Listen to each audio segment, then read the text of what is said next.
নমস্কার সবাইকে। আজকে আমি একটা অন্যরকম ভিডিও নিয়ে আসলাম। সচরাচর আমি যে ধরনের ভিডিও করি তার থেকে একটু অন্যরকম। কারো মনে যদি আমি কষ্ট দিয়ে থাকি তাহলে ক্ষমা দৃষ্টিতে দেখবেন।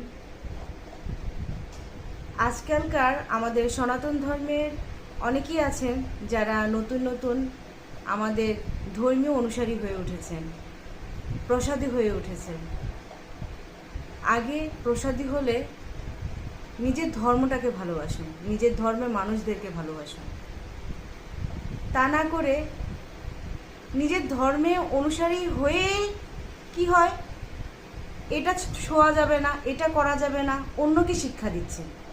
কেন? তাহলে অন্যকে অবহেলা করা হচ্ছে না, অন্যকে নিচু করা হচ্ছে না?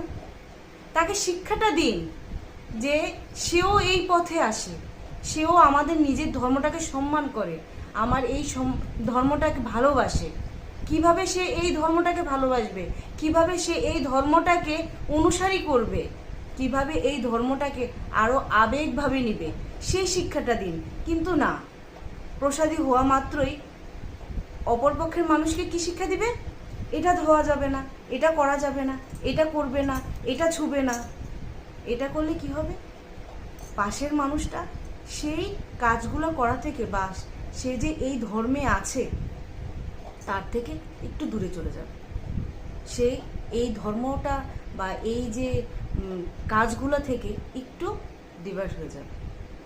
তাই নতুন নতুন যারা প্রসাদী লাইনে এসেছেন বা ইসকন লাইনে এসেছেন, আমাদের একটাই রিকোয়েস্ট, প্লিজ বা করজোড়ে প্রার্থনা করছি, ধর্মীয় আচার নিষ্ঠা করবেন, সবাইকে নিয়ে করুন, সবাইকে ভক্তি সহকারে মার্জনা করে বলুন যে এই ধর্মটাকে ভালোবাসুন। আমরা যে ধর্মে আছি, আমরা যে সনাতন ধর্মে আছি, ধর্মটাকে ভালোবাসুন, এই ধর্মের নিয়মগুলোকে ভালোবাসুন, এই ধর্মের নিয়মটাকে অনুসরণ করুন। আর এই ধর্মের নিয়মটাকে যাতে আমরা মাথায় করে রেখে মরণ পর্যন্ত সাথে নিয়ে যেতে পারি। হরে কৃষ্ণ। ভিডিওটা ভালো লাগলে পাশে থাকবেন, শেয়ার করবেন। হরে কৃষ্ণ।